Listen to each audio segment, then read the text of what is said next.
115 of rules and procedure and conduct of the business in the Tripura Legislative Assembly.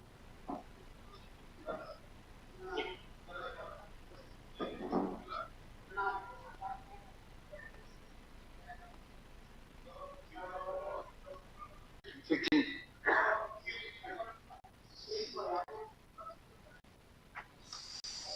It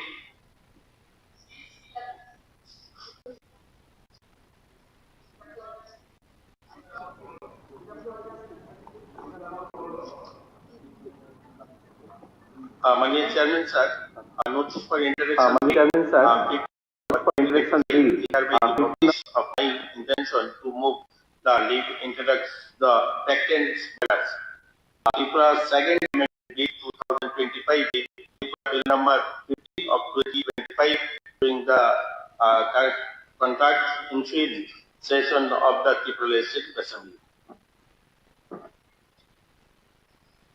এখন শ্রম দপ্তরের দায়িত্বপ্রাপ্ত মাননীয় মন্ত্রী কর্তৃক উত্থাপিত প্রস্তাবটি ভোটে দিচ্ছি। প্রস্তাবটি হলো factories Tripura second amendment bill 2025, the Tripura bill number 15 of 2025 এ সভায় উত্থাপন করার অনুমতি দেওয়া হোক। যারা এই প্রস্তাবের পক্ষে আছেন তারা হ্যাঁ বলবেন, যারা এই প্রস্তাবের বিপক্ষে আছেন তারা না বলবেন। যেহেতু না বলার কেউ নেই, বিলটি সর্বসম্মতিক্রমে উত্থাপিত হবে। সভায় উত্থাপিত বিলটির প্রতিলিপি বিধানসভার নোটিশ অফিস থেকে সংগ্রহ করে নেওয়ার জন্য মাননীয় সদস্য সদস্যগণকে অনুরোধ করছি। Laying of a statement. Now the business before the House, laying of a statement relating to promulgation of Tripura Shops and Establishments 7 Amendment Ordinance 2025, the Tripura Ordinance number 3 of 2025 on the table of the House. Now I request the Honorable Minister in charge of the Labour etc. departments to lay a copy of the statement on the table of the House. Manya Chairman sir, notice of laying. I hereby give notice of my intention to lay on the table of the Tripura Legislative Assembly the Tripura Shop and Establishment 7 Amendment Ordinance 2025, the Tripura Ordinance number 3 of 2025 as referred under Article 213 bracket 2 bracket A of the Constitution of India, with rules 115 of the rules, procedure and conduct of the business in the Tripura Legislative Assembly. Honorable members are requested to collect the copy of the statement relating to promulgation of the Tripura Shops and Establishments 7 Amendment Ordinance 2025, the Tripura Ordinance number 3 of 2025 from the notice of the Tripura Legislative Assembly. সরকারি বিল উত্থাপন। সভার পরবর্তী কর্মসূচি হল the Tripura Shops and Establishments 7 Amendment Bill 2025, the Tripura Bill number 16 of 2025 উত্থাপন। আমি এখন শ্রম দপ্তরের ভারপ্রাপ্ত মাননীয় মন্ত্রীকে বিলটি সভায় উত্থাপন করার জন্য সভার অনুমতি চেয়ে প্রস্তাব করতে অনুরোধ করছি। Manya Chairman sir, notice of the introduce of the Tripura Shop and Establishment 7 Amendment Bill 2025, the Tripura Bill number 16 of 2025. I hereby give notice of the intention to move of leave introduce the Tripura Shop and Establishment 7 Amendment Bill 2025, the Tripura Bill number 16 of 2025 during the ensuing session in the Tripura Legislative Assembly. এখন শ্রম দপ্তরের দায়িত্বপ্রাপ্ত মাননীয় মন্ত্রী কর্তৃক উত্থাপিত প্রস্তাবটি ভোটে দিচ্ছি। প্রস্তাবটি হলো the Tripura Shops and Establishment 7 Amendment Bill 2025, the Tripura Bill number 16 of 2025 এই সভায় উত্থাপন করার অনুমতি দেওয়া হোক। যারা এই প্রস্তাবের পক্ষে আছেন তারা হ্যাঁ বলবেন, যারা এই প্রস্তাবের বিপক্ষে আছেন তারা না বলবেন। যেহেতু না বলার কেউ নেই, সেহেতু সর্বসম্মতিক্রমে বিলটি উত্থাপিত হলো। সভায় উত্থাপিত বিলটির প্রতিলিপি বিধানসভার নোটিশ অফিস থেকে সংগ্রহ করে নেওয়ার জন্য মাননীয় সদস্য সদস্যগণকে অনুরোধ করছি। আমি সভাকে অবহিত করছি যে মাননীয় সদস্য শ্রী রঞ্জিত দেববর্মা এবং মাননীয় সদস্য শ্রী গোপাল চন্দ্র রায় শর্ট ডিউরেশন ডিসকাশন সংক্রান্ত দুটি পৃথক বিষয়বস্তুর উপর বিধানসভায় নোটিশ জমা দিয়েছেন। নোটিশ দুটি আমি যথাযথভাবে বিবেচনা করেছি, তবে যেহেতু বর্তমান অধিবেশন মাত্র 2 দিনের জন্য আহত হয়েছে, সেহেতু স্বাভাবিক কারণে পূর্ব নির্ধারিত সময়সূচি অনুযায়ী কার্যক্রম এগিয়ে নিয়ে যেতে হলে একটি বেশি শর্ট ডিউরেশন ডিসকাশন নোটিশ গ্রহণ করতে আমি অসমর্থ হচ্ছি না। এই জন্য আমি মাননীয় সদস্য রঞ্জিত দেববর্মা কর্তৃক প্রদত্ত নোটিশটির গুরুত্ব বিবেচনা করে আগামী 23শে সেপ্টেম্বর 2025 তারিখে শর্ট ডিউরেশন ডিসকাশন নোটিশের উপরে হাউসে আলোচনা হবে বলে আমি ঘোষণা করছি।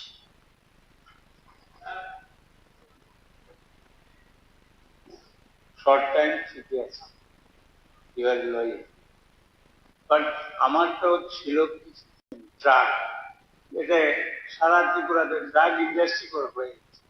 সুতরাং এটার উপর একটু নজর দেওয়ার জন্য আমি অনুরোধ করছি।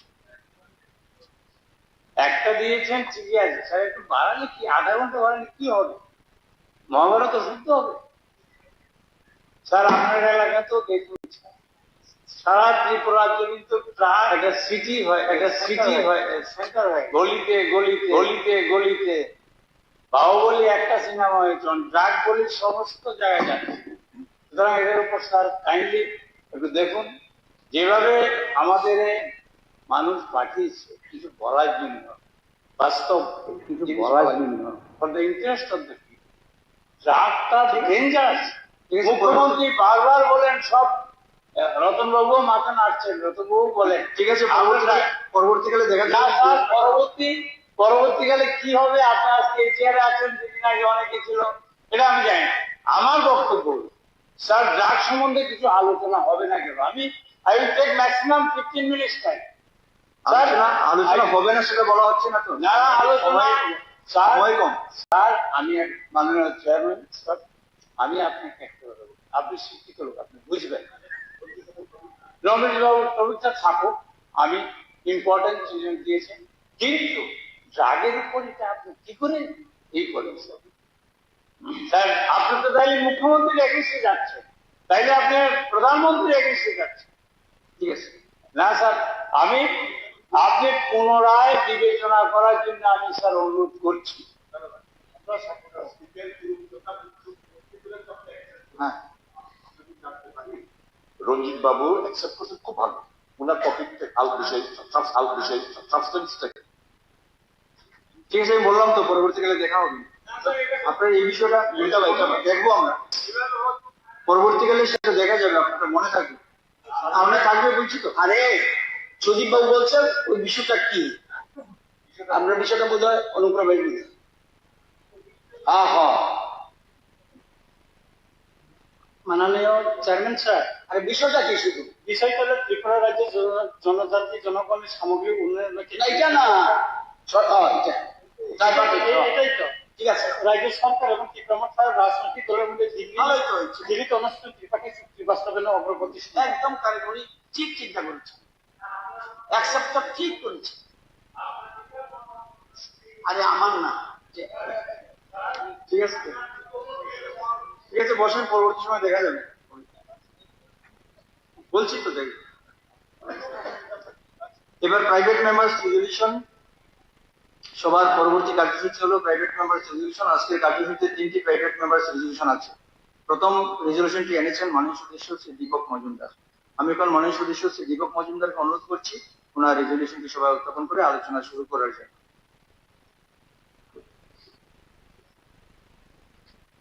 মাননীয় চেয়ারম্যান, বিধানসভায় প্রস্তাব করছে যে ঐতিহ্যবাহী ও প্রাকৃতিক পর্যটন কেন্দ্রের অবকাঠামো উন্নয়নের জন্য রাজ্য সরকার আরো বিশেষ কিছু প্রকল্প গ্রহণ করুক। আমাদের রাজ্যে আমাদের সরকার প্রতিষ্ঠিত হওয়ার পর সমস্ত বিষয়ের সঙ্গে পর্যটন ইস্যুটাকে বেশি গুরুত্ব দিয়ে কাজ করা শুরু হয়েছে। মাননীয় চেয়ারম্যান স্যার, আপনারা অবগত আছেন 2018 সালের 9 মার্চ সমৃদ্ধ ত্রিপুরা গড়ার লক্ষ্যে রাজ্যে একটি প্রগতিশীল ও জনকল্যাণমুখী সরকার প্রতিষ্ঠিত হয়েছে।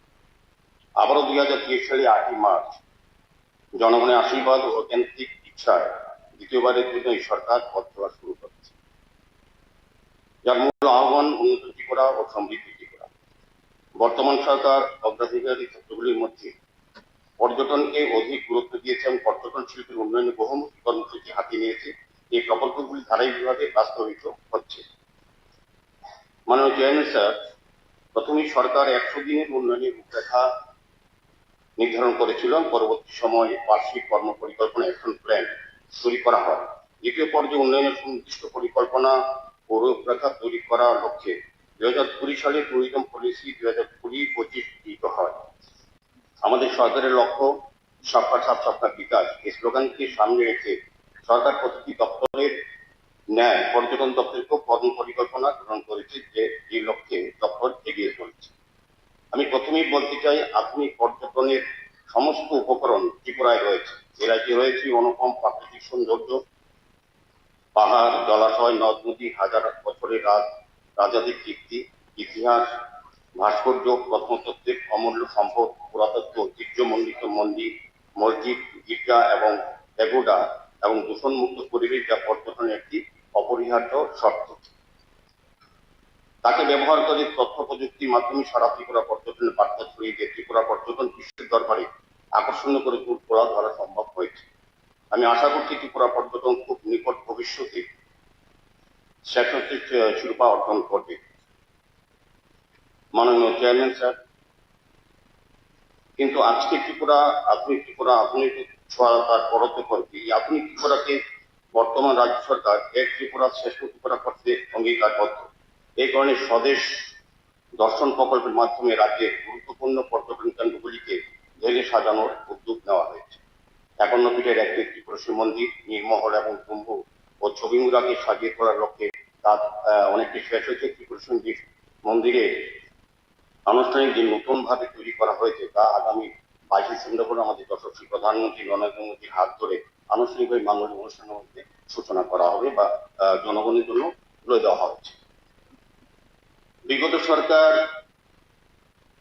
প্রতিটি ক্ষেত্রে আওয়াজ তুলত কেন্দ্রীয় বঞ্চনার কথা, কিন্তু একটি পরিসংখ্যানের মাধ্যমে আমি আওয়াজের কাছে তুলে ধরতে চাই। বিগত সরকারের আমলে পর্যটন দপ্তরে 2007-08 থেকে 2021-22 11-12 অর্থবর্ষ পর্যন্ত প্রায় 5 কোটি টাকা ফেরত দেওয়া হয়েছে, যার মধ্যে উল্লেখযোগ্য ছিল গ্রামীণ পর্যটন কেন্দ্র, সারাসীমা, হরিজলা, মলয়নগর, তীর্থমুখ ইত্যাদি। সবচেয়ে পরিতাপের বিষয়, অবস্থিত চতুর্দেশ দেবতার মন্দির সংলগ্ন পর্যটন দপ্তরে পরিচালনাধীন রাজ্যের দ্বিতীয় মিউজিয়ামটি প্রায় পরিত্যক্ত অবস্থায় রয়েছে। বর্তমান সরকার দ্রুত মিউজিয়ামটি মেরামত এবং প্রয়োজনীয় ব্যবস্থা গ্রহণ করেছে। ইতিমধ্যে এশিয়ান ডেভেলপমেন্ট ব্যাংকের মাধ্যমে তার কাজ শুরু হয়েছে। রাজ্যের বেশ কয়েকটি tourist lodge, tourist cottage, cafeteria, information centre দীর্ঘদিন ধরে বন্ধ হয়েছিল, ফলে পর্যটন শিল্প হিসেবে আত্মপ্রকাশ করতে পারেনি।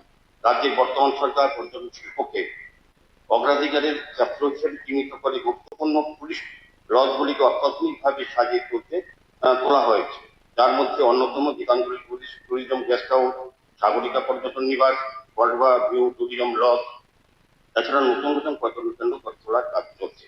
সবচেয়ে পরিতাপের বিষয়, বিগত সরকারের আমলে ট্যুরিজম পলিসি গৃহীত হয়নি। বর্তমান সরকারের উদ্যোগে আমাদের ট্যুরিজম পলিসি গৃহীত হয়েছে। আমি সুনির্দিষ্টভাবে বলতে চাই, এই রাজ্যে পর্যটন যে একটি গুরুত্বপূর্ণ শিল্প ছিল তা বিগত সরকারের বোধগম্য হয়নি, কারণ 1987 সালে পর্যটন শিল্প হিসাবে ঘোষণা পর পর্যটন শিল্পের রূপে আত্মপ্রকাশ করেনি। শুধু তাই নয়, বিগত সরকার এই প্রাকৃতিক সৌন্দর্যগুলিকে কাজে লাগিয়ে পর্যটনকে ঢেলে সাজানোর জন্য খুব নির্দিষ্ট পরিকল্পনা গ্রহণ করেন। এ সকল কারণে বিগত সরকারের আমলে পর্যটন ক্ষেত্র পিছিয়ে পড়েছিল, যার ফলে রাজ্যে পর্যটন শিল্পের সম্ভাবনা যেমন মার খেয়েছে, তেমনি পর্যটন সম্পর্কিত ক্ষুদ্র শিল্প মাথা তুলে দাঁড়াতে পারেনি। মাননীয় চেয়ারম্যান স্যার, বর্তমানে আমাদের রাজ্যে পর্যটন আর নিছক বিনোদনের নয়, এটি একটি গুরুত্বপূর্ণ শিল্প হিসাবে চিহ্নিত হয়েছে এবং কর্মসংস্থানের সুযোগ সৃষ্টি করতে এবং প্রত্যক্ষ পরোক্ষ পর্যটন বিশেষ ভূমিকা পালন করছে। আমি সংক্ষেপে বর্তমান সরকার আমলে কিভাবে পর্যটন বিকশিত হয় তার একটি সাফল্য, অগ্রগতি এবং উন্নয়নের প্রতি আজকে সভায় তুলে ধরার চেষ্টা করছি সংক্ষিপ্ত আকারে। রাজ্যের পর্যটন শিল্পকে আরো আকর্ষণীয় করার লক্ষ্যে প্রাকৃতিক পরিবেশ বান্ধব গন্তব্যস্থল পর্যটন আকৃষ্ট করার জন্য 51টি লগ হাট নির্মাণের কাজ হাতে নেওয়া হয়েছিল, যা ইতিমধ্যে 41টি সম্পন্ন হয়েছে এবং এই ক্ষেত্রে এগুলি আমবাসায় 3টি, বর্মরা ইকো পার্কে 5টি, সিপাহীজলায় 5টি, তেপানিয়া ইকো পার্কে 3টি, নারকেলকুঞ্জে 23টি, শালবাগানে 1টি, কমলং পার্কে 1টি লগ হাট, এছাড়াও ছবিমরা 10টি লগ হাট নির্মাণের কাজ শেষ হয়েছে। খুব সহজেই পর্যটনের জন্য এগুলি চালু করা হবে। রাজ্যের কৃষ্টি সংস্কৃতি কেন্দ্র করে বৈজয়ন্ত প্রসাদের লাইট অ্যান্ড সাউন্ড শো চালু করা হয়েছে। ইতিমধ্যে এই পরিসরকে আরো প্রসারিত করার লক্ষ্যে ঐতিহ্যবাহী সাংস্কৃতিক বিনোদন অঙ্গ হিসাবে গত 7 নভেম্বর 2024 আগরতলা জগন্নাথ দেবীতে কৃষ্ণসাগরে লেজার শো চালু করা হয়, যা পর্যটকদের ব্যাপক সাড়া পরিলক্ষিত হয়েছে। পর্যটক পরিষেবা বাড়ানোর ক্ষেত্রে এবং দূর দূরান্ত অবস্থিত পর্যটন কেন্দ্রগুলিকে আরো আকর্ষণীয় করে তুলতে ডুম্বুর হ্রদের নারকেলকুঞ্জে হেলিপ্যাড নির্মাণ করা হয়েছে, তাদের দেশ বিদেশের পর্যটকদের ডুম্বুর জলাশয়ে নৈসর্গিক ভ্রমণ সম্পন্ন করতে পারেন।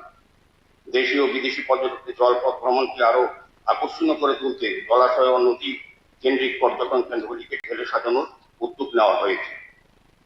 তারই অঙ্গ হিসেবে পর্যটকদের জলপথ ভ্রমণের স্বাচ্ছন্দ্য বোধ জন্য আধুনিক মোটর চালিত বোট দেওয়া হয়েছে সবিমোরা, মহারানী, লক্ষ্মীরানী দিঘি, রুদ্রসাগর এবং ডুম্বুর জলাশয়। এছাড়া পর্যটকদের বিনোদনের জন্য ডুম্বুর জলাশয় এবং লক্ষ্মীনারায়ণ দিঘিতে দ্রুতগামী ওয়াটার স্কুটার স্কি চালু করা হয়েছে। মাতা ত্রিপুরা সুন্দরী মন্দিরকে একটি আধ্যাত্মিক পর্যটন কেন্দ্র হিসাবে গড়ে তোলার লক্ষ্যে ভারত সরকারের পর্যটন দপ্তর কর্তৃক প্রসাদ প্রকল্পের মাধ্যমে রাজ্য পর্যটন দপ্তরের তত্ত্বাবধানে মাতা ত্রিপুরা সুন্দরী মন্দির চত্বরে পরিকাঠামো উন্নয়ন শেষ হয়েছে। এটা আগামী 22 সেপ্টেম্বর আমাদের প্রধানমন্ত্রী নরেন্দ্র মোদী হাত ধরে সেটা আনুষ্ঠানিকভাবে জনগণের জন্য পর্যটকদের জন্য তুলে দেওয়া হবে। এভাবে স্বদেশ দর্শন প্রকল্পের মাধ্যমে আগরতলা, সিপিজলা, মেলাঘর, উদয়পুর, রমপুর, মন্দিরঘাট, তীর্থমুখ, নারকেলগঞ্জ, টুম্বু, আমবাসা, নীলমহল এবং বর্মলা ইত্যাদি পর্যটন কেন্দ্রের পরিকাঠামো উন্নয়নের কাজ শেষ হয়েছে। এবং অনেক বিষয় আছে যেগুলি রাজ্যের প্রতিটি জায়গায় যেগুলি পর্যটনের জায়গা বা দেখার মতো জায়গা বা যেগুলিতে মানুষ আকর্ষিত হয় সেগুলি কিন্তু আমাদের সরকার, আমাদের দপ্তর বিভিন্নভাবে এগুলি ডেভেলপ করে পর্যটক আকর্ষণ করা এবং তাদেরকে সুযোগ করে দেওয়ার জন্য চেষ্টা করা হচ্ছে। অনেকগুলি বিষয় আছে, পরবর্তী সময় আমি বলবো আমাদের দপ্তর থেকে যেগুলি করা হয়, যেগুলি বৈধ হয়, আপনারা সবটাই জানেন। এবং যারা পর্যটকরা আসেন দেশ বিদেশ থেকে তারা সবাই কিন্তু এখন রাজ্যে আমাদের অনেক বেড়েছে। আমাদের সামাজিক যেটা অর্থনৈতিক আমরা অনেকটা এগিয়ে গেছি পর্যটনকে ব্যবহার করে। আমি বলবো যে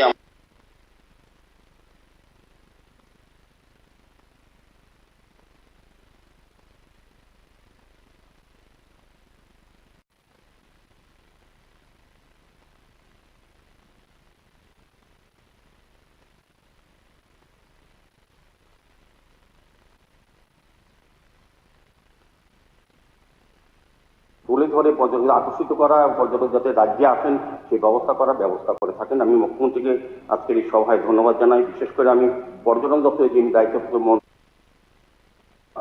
দূরদর্শিতা ও নতুন চিন্তা ভাবনার মধ্যে পর্যটন জায়গাটা কিন্তু অনেক পেয়েছে। আমাদের প্রণজিৎ বাবু যেটা শুরু করেছিলেন, আমাদের সুশান্ত বাবু এটা গতিতে চালাচ্ছেন এবং মুখ্যমন্ত্রীর সহযোগিতার ওনার বলবো আন্তরিক প্রচেষ্টায় পর্যটন শিল্পটা এখন আমাদের কাছে একটা বিশাল জায়গা করে নিয়েছে রাজ্যের মানুষের কাছে।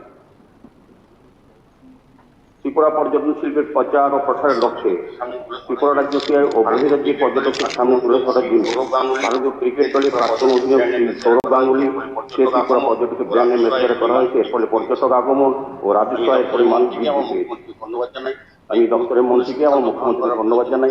এই গুরুত্বপূর্ণ সিদ্ধান্ত গ্রহণ করার ফলে যেন দেশ বিদেশের কাছে আমাদের রাজ্যের সমস্ত পর্যটন স্পটগুলি কিন্তু আজকে স্পষ্ট হয়ে যাচ্ছে, যার কারণে আকর্ষণ বাড়ছে এবং এই রাজ্যের বিদেশি পর্যটকের সংখ্যাও বৃদ্ধি পাচ্ছে।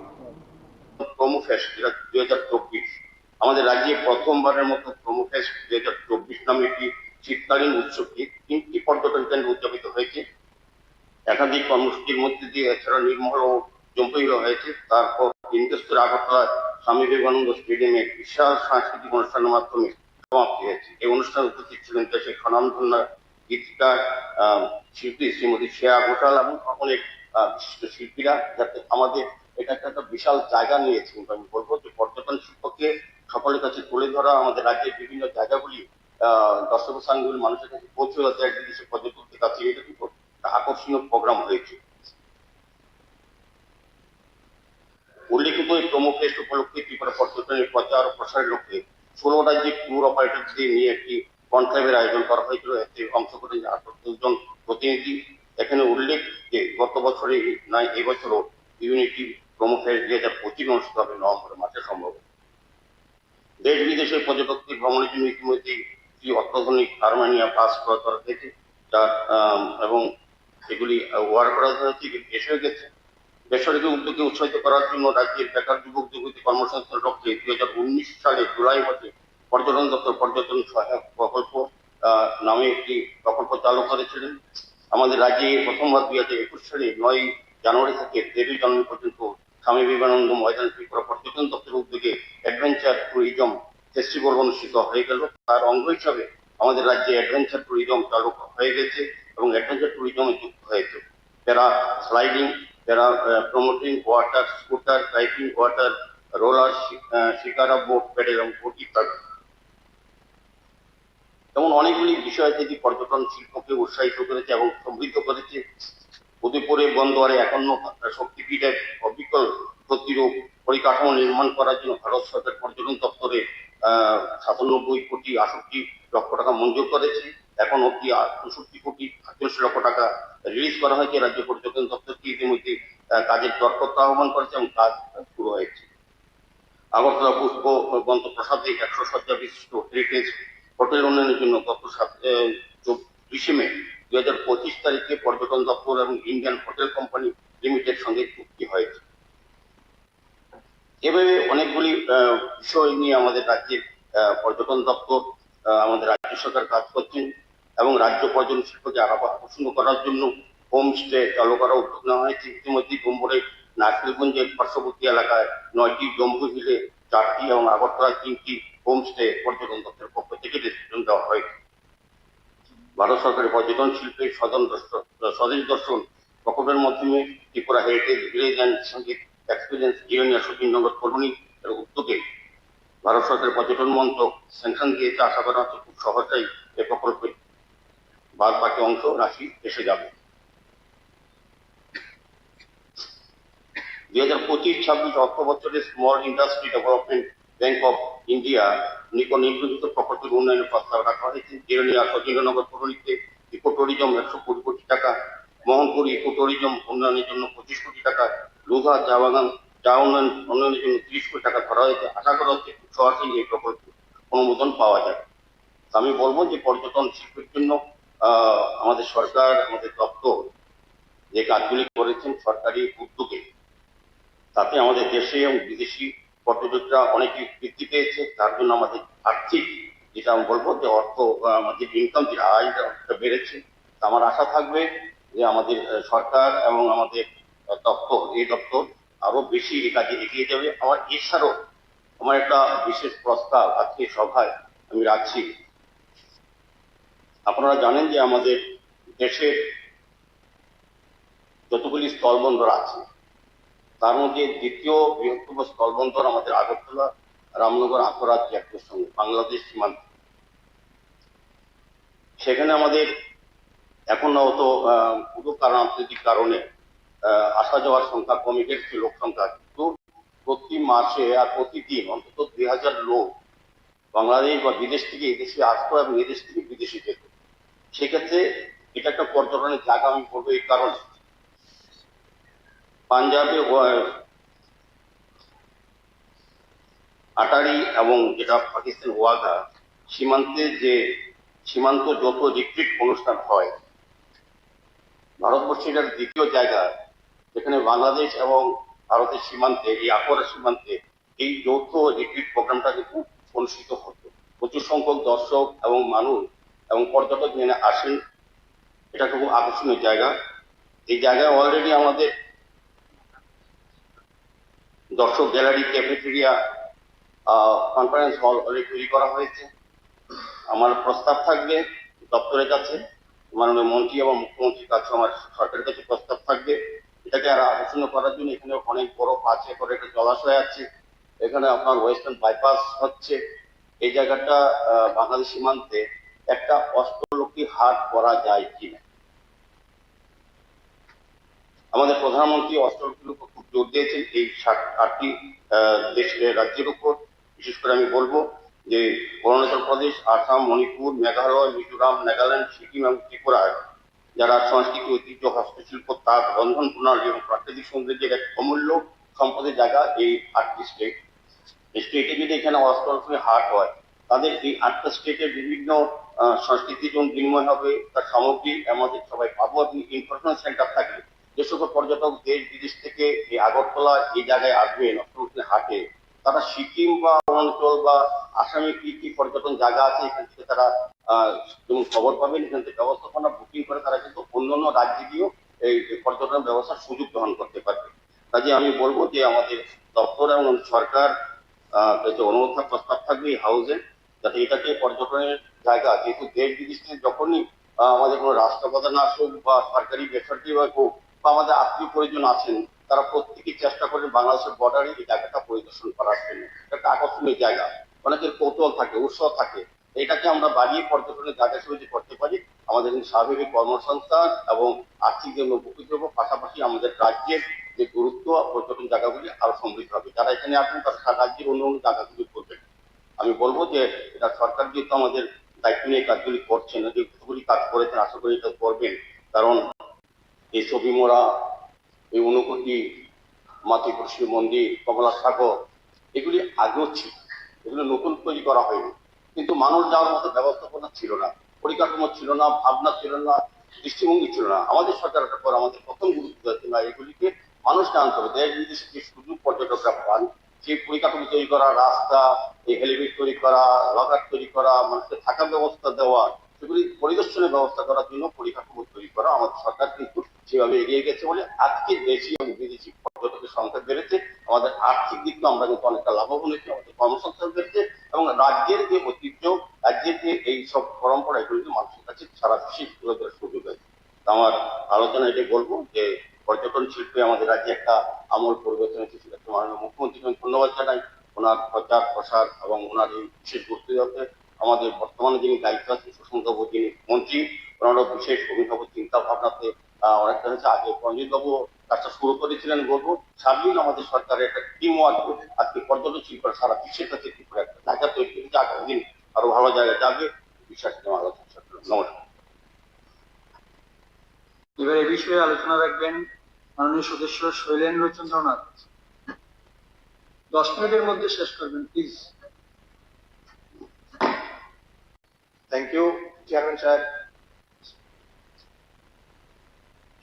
माननीय विधायक दीपक मजुमदार साहेब राना जो प्राइवेट मेम्बर रेजोल्यूशन दिले যে ঐতিহ্যবাহী এবং প্রাকৃতিক পর্যটন উন্নয়নের জন্য যে নতুন প্রকল্প নেওয়ার উদ্যোগ করেছেন, আমি সেটাকে সম্পূর্ণভাবে সমর্থন করছি।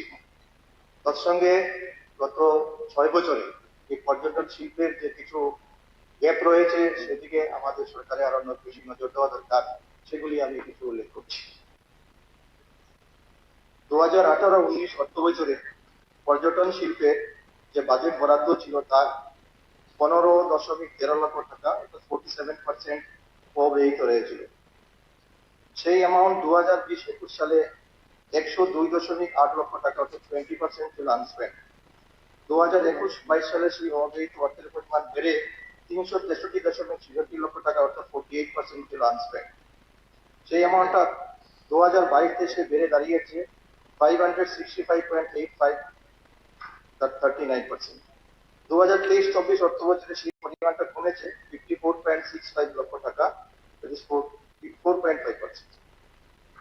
এবং বাজেটের গত 2018 থেকে 2025-26 যে টোটাল অ্যালোকেশন হয়েছে, সেটা যদি দেখা যায় 2018 থেকে 2025-26 35 টাইমস ইনক্রিজ হয়েছে পর্যটন দপ্তরে। কিন্তু এত অ্যামাউন্ট ইনক্রিজ হওয়ার পরও কেন এই আমাদের যে ক্যাপিটাল ইনভেস্টমেন্টের জন্য যে বাজেটে বরাদ্দ করা হয়েছে এবং সেগুলি অনেকগুলি জায়গাতে অডিট অবজারভেশন হয়েছে যেটি সিরিয়াস ইন নেচার, সেগুলি আমি কয়েকটি আলোচনা করতে চাই। 2023-24 অর্থ বছরে বোটেড মূলধনী ব্যয়ের মধ্যে 1825.41 লক্ষ টাকা, যেখানে মূল বরাদ্দ ছিল 3313 লক্ষ টাকা। মার্চ 2024-এ অতিরিক্ত 1350 লক্ষ টাকা বরাদ্দ করা হয়েছে। তা স্পষ্ট যে বাজেট নিয়ন্ত্রণে ঘাটতি ছিল। উপলব্ধ সঞ্চয়ের মধ্যে 1837.59 লক্ষ টাকার মধ্যে 1596 লক্ষ টাকা ফেরত দেওয়া হয়েছে। অডিট রিপোর্টে 49 উল্লেখ করা হয়েছে যে মূলধনী ব্যয়ের 2021-22 যেখানে ছিল 22.55 কোটি টাকা, সেই অ্যামাউন্টটা 82% কমে 2022-23 হয়েছে 4 কোটি টাকা, অর্থাৎ 82% হ্রাস পেয়েছে। মূলধনী ব্যয় বৃদ্ধি ছাড়া টেকসই উন্নয়ন যেমন সম্ভব নয়, তাই 2018-19 থেকে 2022-23 পর্যন্ত মূলধনী ব্যয়ের ধারা ছিল একেবারেই অস্থির। বাজেটকৃত ব্যয়ের তুলনায় মূলধনী ব্যয় যথাক্রমে অ্যাচিভমেন্টের যে পার্সেন্টেজ 2018-19 সালে ছিল 45%, 2019-20 সালে ছিল 25%, 2020-21 সালে ছিল তার 32%, 2021-22 ছিল 48% এবং 22-23 সেটা দাঁড়িয়েছে 38%।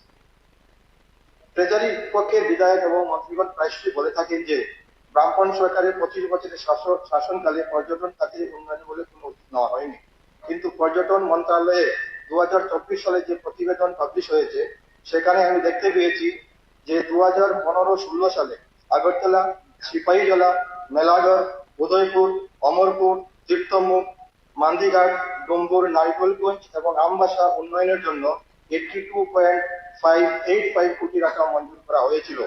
সুতরাং উন্নয়নের এই দাবিটা একদম সঠিক নয়।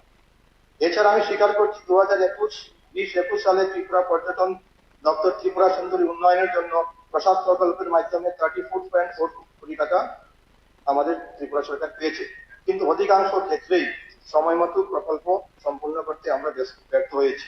সিএজি অডিট রিপোর্টে 2022-23 পেজ নম্বর 198 এবং 199 যে পর্যবেক্ষণের যে কিছু অ্যাডভান্স রিমার্কস করা হয়েছে তার মধ্যে রয়েছে যে গত 60 বছরে অতিবাহিত হবার পরও এবং 85.6 কোটি টাকা ব্যয় করার পরও স্বদেশ দর্শন প্রকল্পের মূল উদ্দেশ্য পর্যটকের সংখ্যা বৃদ্ধি এবং স্থানীয় কর্মসংস্থান সৃষ্টির লক্ষ্য পূরণ হয়নি। এর প্রধান কারণগুলি উল্লেখ করা হয়েছে: দুর্বল পরিকল্পনা, ফলে প্রকল্প সম্পন্ন হতে বিলম্ব, একাধিক প্রকল্প বাদ করা। 2 নম্বর, কিছু কিছু ক্ষেত্রে প্রকল্প সম্পন্ন হতে 6 মাস থেকে 57 মাস পর্যন্ত সময় লেগেছে। ত্রিপুরা ট্যুরিজম ডেভেলপমেন্ট কর্পোরেশনের দুর্বল তহবিল ব্যবস্থাপনা, যার ফলে 13.34 কোটি টাকা ফেরত দিতে হয়েছে পর্যটন মন্ত্রককে। 4 নম্বর, দুর্বল মনিটরিং ব্যবস্থার ফলে সম্পদের যথাযথ রক্ষণাবেক্ষণ না হওয়া এবং 9.64 কোটি টাকা অপ্রয়োজনীয় ব্যয়। এবং অডিট তাদের সুপারিশে 5টা পয়েন্ট মেনশন করেছে যে মনিটরিং ব্যবস্থা যদি শক্তিশালী করা না হয়, তৈরি সম্পদের যদি সঠিক রক্ষণাবেক্ষণ এবং সময়মতো যদি প্রকল্প নিশ্চিত করা না হয় তাহলে তার উন্নতি হবে না। 2 নম্বরে মেনশন করা হয়েছে পেশাদার আর্থিক ব্যবস্থাপনা, প্রকল্পের সঠিক নজরদারি এবং সঠিক ইউটিলাইজেশন সার্টিফিকেট টাইমলি দেওয়ার ব্যবস্থা করা। 3 নম্বরে বলা হয়েছে প্রকল্পের কাজ বরাদ্দ ও টেন্ডার প্রক্রিয়া বিলম্ব কমানো। 4 নম্বর, প্রকল্প ব্যবস্থাপনা পরামর্শদাতা নির্বাচন করা এবং যথাযথ সতর্কতা এবং নিয়মাবলী মেনে চলা।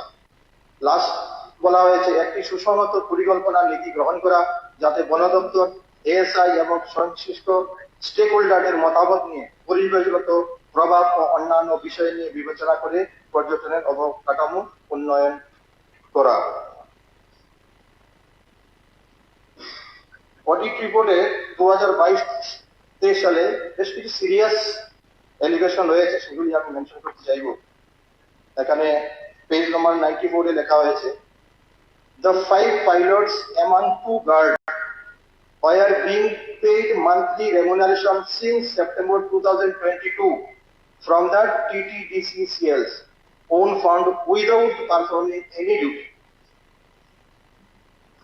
এবং সেই অ্যাকাউন্টে 78 লাখ টাকা গভর্নমেন্টের খরচ হয়েছে, যেখানে দীর্ঘদিন ধরে 5 জন পাইলট এবং গার্ডরা বিনা কাজে বেতন পাচ্ছে।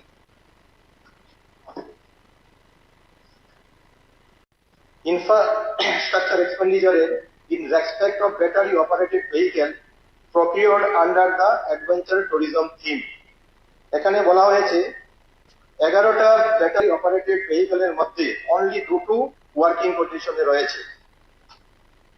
Page number 192 with photo. Page number 193 তে রয়েছে expenditure in respect of motor goods procured under the adventure tourism theme. The TTDCL has against the sanction of 3.6 crore had procured 12 motor goods valuing 3.04 crore under the adventure tourism theme. The details of motor goods lying ideal or unused at the various tourist destinations.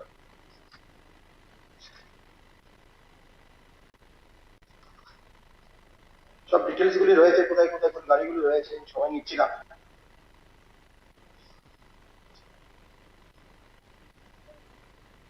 তারপরে বলা হয়েছে out of 6 water scooter procured, only 2 were in working condition.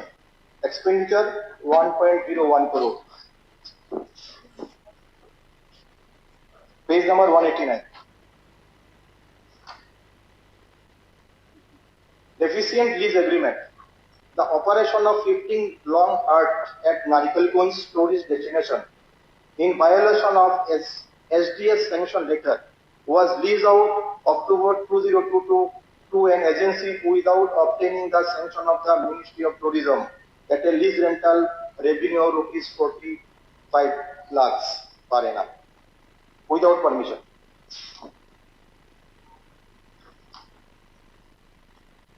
number page দেওয়া হয়েছে the model long hut at Shalbagan Eco Park not being put to use for tourism purpose over 5 years. একই পেজে mention করা হয়েছে furniture of long hut being used in the staffed water. যেটা টুরিস্টের জন্য করা হয়েছে সেটা ফরেস্ট ডিপার্টমেন্টের স্টাফরা ইউজ করছে। পেজ নাম্বার 99 এ বলা হয়েছে long hut at Ambasha Eco Park not being put to use for tourism purpose for last 5 years.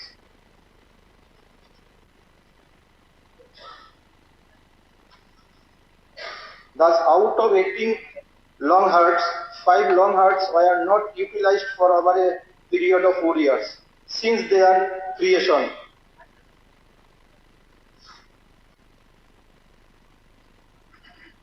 Honorable Sadashi, your time is over.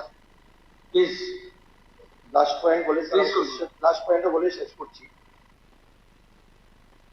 Audit observed that 8 long huts at Narikalgunj and 10 long huts at Cholimura remained incomplete even after delay of 29 months. The contractor was paid 7.40 crore October 23. তো মাননীয় মন্ত্রী মহোদয়, আপনার সাথে আমার আবেদন থাকবে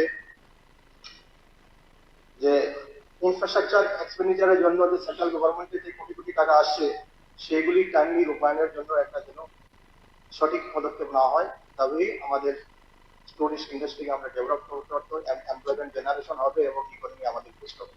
নমস্কার। এবার এই বিষয়ে বলবেন মাননীয় সদস্য বিরজিৎ সিনহা। মাননীয় চেয়ারম্যান স্যার, 10 মিনিটের মধ্যে শেষ করবেন প্লিজ। 2 মিনিট।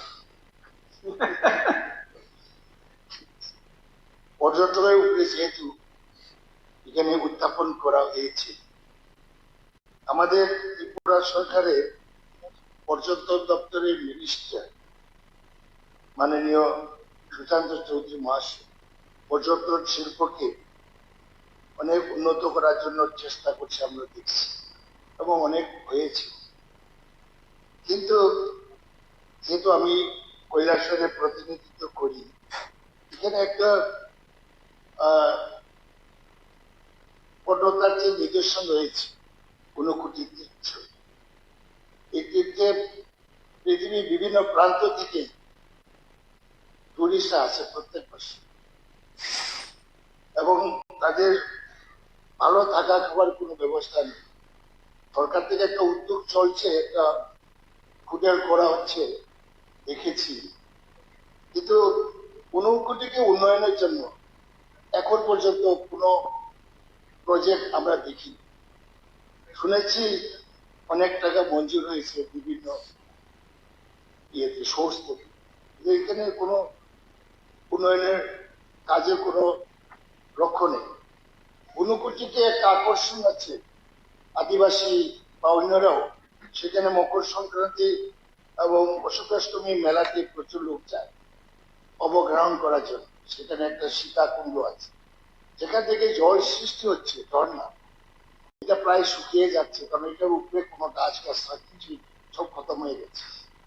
এবার MLA এরিয়া ডেভেলপমেন্ট ফান্ড থেকে ফরেস্ট ডিপার্টমেন্টের সঙ্গে আমরা ত্যাগ করে এখানে কিছু বট গাছ লাগানো হয়েছে এবং এটা যদি এখানে বনায়ন সৃষ্টি না হয় এই ঝর্ণাটা শুকে যাবে। সেখান থেকে ঊনকোটি যে সরাটা সৃষ্টি হয়েছে বইটাই স্বীকার করে। সুতরাং এটাকে এখানে গাছগাছরা লাগিয়ে এখানে রক্ষা করা বিশেষ দরকার। জল শুকিয়ে গেলে সেখানে যারা ধর্মপ্রাণ মানুষ আর আছে, এবং কারণও আছে, ওইখানে গাছ খতম হয়ে যাচ্ছে, এটা ফরেস্ট ডিপার্টমেন্ট থেকে একটা কড়া ব্যবস্থা নেওয়া। এবং আরেকটি ব্যাপার, কৈলাসহর কাউন্টি রাজ আমলে প্রথম ত্রিপুরার রাজস্ব মুখ, প্রাচীন একটা ছোট্ট শহর। এখানে 3টা দিঘি আছে, উদয়পুরে বড় বড় দিঘি আছে, এখানে দিঘি আছে, বেশি বড় নয়, লোকাতাল দিঘি, কাপ্তান দিঘি এবং কালীবাড়ির দিঘি। এটা খুব আকর্ষণীয় জায়গা, এটা কোনো সংস্কার হচ্ছে না। আমি প্রস্তাব দেব মাননীয় মন্ত্রীর কাছে, এটা সংস্কার করে যে একটা আকর্ষণীয় ভাবে গড়ে তোলা যায়, যাতে পর্যটকরা বেশি মাত্রায় সেখানে আসে। যাই হোক, অন্য বিষয়টা আমি বলবো না। পর্যটক আসতে গেলে যোগাযোগের সুব্যবস্থা থাকতে হয়, কারণ ন্যাশনাল হাইওয়ের যে অবস্থা, এটা কবে যে এটা ঠিক হবে আমরা জানি না। 1000 কোটি টাকা খরচ হলো, রাস্তা তো সব শেষ হয়ে গেছে, এবং রেলের সংযোগ নেই, এবং এয়ারপোর্ট এখনো চালু হচ্ছে না। চেষ্টা করছে মাননীয় মন্ত্রী এবং মাননীয় মুখ্যমন্ত্রীও অনেক চেষ্টা করছেন। তিনি আমাকেও বলেছেন, কেন্দ্রমন্ত্রী দৃষ্টি আকর্ষণ করেছেন, কারণ এই এয়ারপোর্টটি হলে পরে বাইরের পর্যটকটা বেশি আসে। আমি 1 মিনিট বলছি। এবং আরেকটা বিষয়, জাতীয় নিরাপত্তা। কৈলাসহর থেকে 12 কিলোমিটার বাংলাদেশের দিকে শমশানগর একটা ঘাঁটি আছে, এটাকে এয়ারবেস করেছে বাংলাদেশ গভর্নমেন্ট। কোনো কারণে ভারতের সঙ্গে অন্য দেশে যুদ্ধ হলে তাহলে কিভাবে প্রতিরোধ করবে?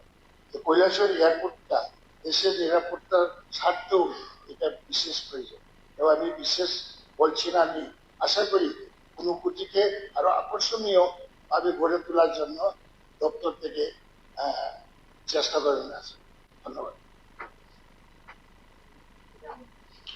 এবার বলবেন মাননীয় সদস্য শ্রী দীপঙ্কর সেন মহোদয়। 10 মিনিটের মধ্যে কিন্তু শেষ করবেন প্লিজ।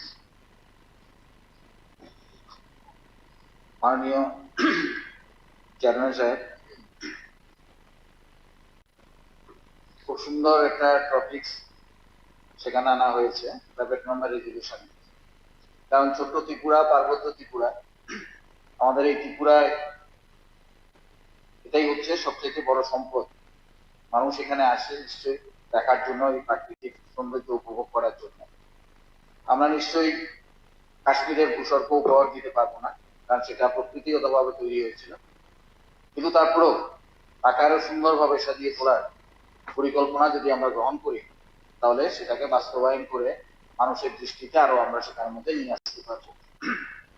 এখানে শ্রদ্ধেয় মাননীয় মেম্বার দীপক মজুমদার মহোদয় ওনার আলোচনায় বলেছেন যে নতুনত্ব কিছু নেই, সবগুলো পুরাতন যেগুলো তৈরি হয়েছিল, এখন সেগুলোকে আরো আপডেট করা, অর্থাৎ সেগুলোকে আরো আপডেট করা হচ্ছে, যাতে করে পর্যটকদের আরো বেশি আকর্ষণ সেখানের মধ্যে তৈরি করা যায়। আমরা একটা সময় দেখেছি আমাদের এই ছোট্ট ত্রিপুরা হলে পরে প্রতিটা সম্পদকে কাজে লাগিয়ে পর্যটকদের আকর্ষণ বৃদ্ধি করার জন্য অনেকগুলো জিনিস আমাদের রাজ্যের মধ্যে তৈরি হয়েছে, যেমন প্রজাপতি পার্ক, বর্দুসের নৌকা বিহার, চন্দ্রপুরের মসজিদ, ঈশানচরনগরের হাতি পার্ক, শান্তিবাজার রাইজংশনের সেখানে ফরেস্টের যে পার্কটা, ছবিমুড়া, উদয়পুরের পানিয়া বিশাল ফরেস্টের পার্ক, কৃষ্ণা বিরাট, সেখানের মধ্যে জলাশয় থেকে শুরু করে বাইসনের বিরাট জায়গা, উজ্জয়ন্ত প্রসাদ তার নান্দনিক ভাব সেখানের মধ্যে আনা, আকর্ষণীয় ধনঞ্জয় পার্ক দারুণ সেখানের মধ্যে করা হয়েছে, সাবরুমের বৌদ্ধ মন্দির, জোলাইবাড়ির পিলাক যদিও খুব ধীর গতিতে চলছে, সিপাহীজলা, নীলমহলের উন্নয়ন, নৌকা বাইস, আগরতলা হেরিটেজ পার্ক, কুমলং এর আকর্ষণীয় পার্ক, মাতারবাড়ি প্রথম দফায় কিছু কাজ এবং এখন আবার সেটাকে সাজিয়ে তোলার চেষ্টা হচ্ছে। এই জিনিসগুলো সেখানের মধ্যে আমাদের রাজ্যের সম্পদ, কিন্তু কম না, ছোট্ট একটা রাজ্যের ক্ষেত্রে এই বিষয়গুলো অনেক বেশি সুন্দর। এখন সেগুলোকে সাজিয়ে তোলা হচ্ছে। সবে আগে আমরা বাল্ব জ্বালাতাম, এখন বাল্ব জ্বালাই না, তারপর সিএফএল এলো, এখন সিএফএল জ্বালাই না, এখন এলইডি জ্বালাই আমরা। স্বাভাবিকভাবে তার উন্নয়নের জন্য হবে। সুশান্ত বাবুর সঙ্গে একটা অনুষ্ঠানে দেখা হয়েছে, তিনি বলেছিলেন যে আপনাদের সময় খুব কম টাকা আসবে, কিন্তু এখন বড় মাপের টাকা আমাদের রাজ্যে সেখানে আসে, কিন্তু তার প্রতিফলন কিন্তু দেখা যাচ্ছে। আমি একটা পার্ক পুরনো ছিল, তাকে আমি টাইলস দিয়েছি, নান্দনিক করেছি কিছু, আর একটা নতুনত্ব তৈরি করা, এই দুটোর মধ্যে কিন্তু তফাৎ সেখানে আছে। ইয়ং এনার্জেটিক মিনিস্টার আমাদের, আমি অনুরোধ করব ত্রিপুরার জন্য নতুন কোনো ভাবনা, ভালো আর্কিটেক্ট এনে নতুন ভাবনা আমাদের প্রাকৃতিক সংযোগগুলোকে কাজে লাগিয়ে নতুন কিভাবে করা যায়। যেখানে শৈলেন্দ্রবাবু বলেছেন 35% আমাদের বেড়েছে স্যাংশনের ক্ষেত্রে, 35 টাইমস বেড়েছে, তাহলে পরে 35 টাইমস যদি বেড়ে থাকে আমরা কিন্তু তার প্রতিফলনটা সেখানের মধ্যে দেখতে পাচ্ছি না। কাজে এই জিনিসগুলো আমাদের করতে হবে। রোপওয়ের কথা বলা হয়েছিল, এই বিধানসভায় আমি এসে শুনেছিলাম প্রথম উদয়পুরে রোপওয়ে হবে, আমি জানি না এটা কোথায় হারিয়ে গেল। নজর দিতে হবে সেটা কিভাবে তাড়াতাড়ি করা যায়, এই জিনিসটা সেখানের মধ্যে দেখতে হবে। প্রধানমন্ত্রীর তরফ থেকে একটা ঘোষণা হয়েছিল যে মাতারবাড়ি স্টেশন, ভারতবর্ষের কয়েকটা স্টেশনকে অত্যধিক আধুনিক মানের স্টেশনে পরিণত করা হবে। মাতারবাড়ি যেহেতু একটা বিরাট পর্যটন কেন্দ্র, ধর্মীয় প্রতিষ্ঠান, সেই জায়গাতে সেই স্টেশনটাকেও সেই ধরনের আধুনিক মানের স্টেশনে পরিণত করা হবে, এটা ঘোষণা। কিন্তু এখন পর্যন্ত আমরা কিন্তু এটা দেখছি না।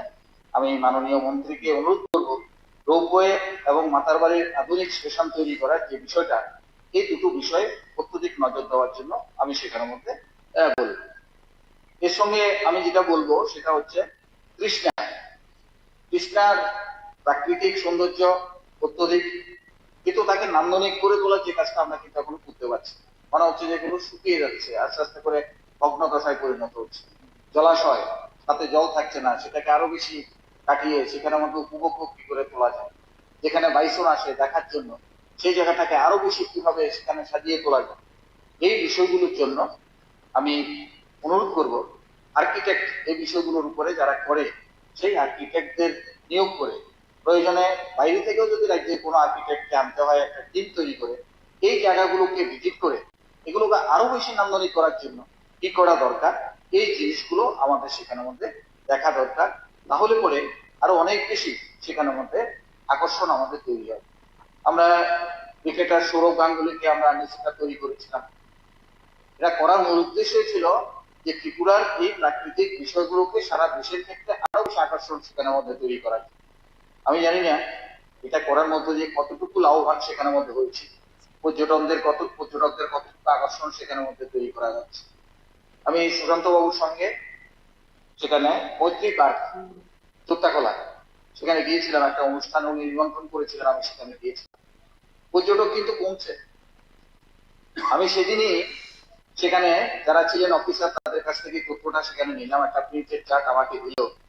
2022-23 মৈত্রী পার্কে সেখানে পর্যটক ছিল 12,248, 23-24 কমে গেল 11,276, 24-25 আরো কমে গেল 9,130, 25-26 যদিও চলছে এখানে মাত্র 674 জন গত মাস পর্যন্ত সেখানে পর্যটক সেখানের মধ্যে এসছে। যে অন্য জায়গাগুলোর ক্ষেত্রে নিশ্চয়ই ধরনের ছাপ হয়তো থাকতে পারে, এক দুটো গাছ থাকে, কিন্তু সব দিক থেকে এগুলো আমি বলবো যে এই জায়গাগুলোকে কিভাবে কভার করার জন্য আরো বেশি নান্দনিক করা যায়, কারণ কোটি কোটি টাকা আসছে, তাকে ইউটিলাইজ সঠিকভাবে করতে পারলে পরে আরো বেশি নান্দনিক আমরা করতে পারবো। আরেকটা বিষয় সেটা দেখেছি, এই যে পার্কগুলো বা আমি বললাম সেখানে এর একটা বড় অংশ হচ্ছে ফরেস্ট ডিপার্টমেন্ট। যেমন উদয়পুরে তেপানিয়া প্রচুর মানুষ ফরেস্ট ডিপার্টমেন্ট, সেখানে চোত্তাকলার সেই পার্ক মৈত্রী উদ্যান ফরেস্ট ডিপার্টমেন্ট। তাহলে পর্যটন ডিপার্টমেন্ট এগুলো হচ্ছে ফরেস্ট ডিপার্টমেন্টের হাতে। আমার কাছে মনে হচ্ছে যে ফরেস্ট ডিপার্টমেন্টের হাত থেকে পর্যটন দপ্তর, যেহেতু পর্যটন ফরেস্ট দুটো একই, দুটো ডিপার্টমেন্ট এক জায়গার মধ্যে, সেই তো পর্যটন দপ্তরের হাতে ফরেস্ট ডিপার্টমেন্ট এগুলো একসময় করেছে, কিন্তু এগুলো সবগুলোকে যদি পর্যটন দপ্তরের হাতে তুলে দেওয়া হয় তাহলে পুরো পর্যটন দপ্তর তার মন মতো সেই যেগুলোকে সাজিয়ে তুলতে পারে। এই একটা জিনিস সেখানের মধ্যে আমার মনে হয় এই দুটোর মধ্যে একটু টানা পড়ন সেখানে আছে, এই দুটোকে সেখানের মধ্যে কিভাবে করা যায় এই জিনিসটা দেখা দরকার। আরেকটা সাজেশন আমি সেখানের মধ্যে রাখবো, সেটা হচ্ছে ভারত বাংলা মৈত্রী যে উদ্যান চোত্তাকলা, আমি মাননীয় মন্ত্রী মহোদয়কেও সেখানে মৌখিকভাবে বলেছিলাম যে সেখানে একটা 3 দিনের বা 7 দিনের একটা মৈত্রী উৎসব পর্যটন দপ্তরের উদ্যোগে সেখানে করা হোক। তাহলে এগুলো প্রচার যত যাবে তত এগুলোর প্রতি মানুষের আকর্ষণ সেখানের মধ্যে বাড়বে। কাজে এটা একটা সরকারি ক্যালেন্ডারে তাকে অন্তর্ভুক্ত করা যায় কিনা এই জিনিসটা একটু দেখবেন। আরেকটা লাস্ট আমি বলে শেষ করব, সেটা মাদার বাড়ি। প্রধানমন্ত্রী আসছেন, তা উদ্বোধন করবে, সুন্দর জিনিস হয়েছে। একটা জিনিস আমার সাজেশন সেখানের মধ্যে থাকবে, আমরা যেটা করলাম সেখানে যে স্ট্রাকচারটা ডেভেলপমেন্ট, সেটাতে আমরা স্টল দিয়েছি। আসলে মাতার বাড়ির সৌন্দর্যটা স্টলের জন্য, আমরা সাইড দিয়ে গিয়ে মন্দিরে সেখানে উঠতে হবে। আমি যতটুকু দেখেছি যে আগে যেভাবে সোজা মন্দিরটার দিকে যে রূপটা ছিল, এই রূপটা কিন্তু এখন বন্ধ হয়ে গেছে, সাইড দিয়ে গিয়ে সেখানে উঠতে হচ্ছে।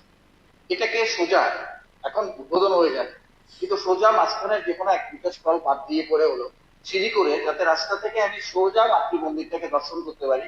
এই জায়গাটাতে আমার আকর্ষণের ক্ষেত্রে কিছুটা ত্রুটি হয়েছে বলে আমার কাছে মনে হয়েছে। আর্কিটেক্টরা যা করেছেন এই জায়গাটাকে একটু সংশোধিত করা যায় কিনা, যাতে রাস্তা থেকে সোজা মায়ের মন্দিরটাকে দর্শন সেখানে করা যায়, সেই ব্যবস্থাটা করতে পারলে আমার মনে হয় এটার আকর্ষণ আরো বেশি পরিমাণে সেখানে বাড়বে। যাই হোক, এই প্রস্তাব যেটা এনেছেন এটা বিতর্কের কোনো প্রশ্ন নেই। আমি নিশ্চয়ই চাইব যে উদ্দেশ্যে এই প্রস্তাবটা সেখানে আনা হয়েছে, যে রাজ্য সরকার আরো বিশেষ কিছু প্রকল্প গ্রহণ করুক, এই প্রস্তাবটার মধ্যে আছে। আমিও তার সঙ্গে সহমত, এবং যে টাকাটা আসছে তা সঠিকভাবে ইউটিলাইজ হচ্ছে কিনা সেটা দেখারও একটা দায়িত্ব সেখানের মধ্যে আছে। কাজে ত্রিপুরার এই নান্দনিক সৌন্দর্য বৃদ্ধি পাক, পর্যটক আমাদের রাজ্যে আসুক, এই আহ্বান আমার প্রতিও আমিও সেখানে রাখছি, এবং এই যে প্রস্তাব তার সঙ্গে আমিও সহমত পোষণ করছি। এবারে মাননীয় মন্ত্রী মহোদয়।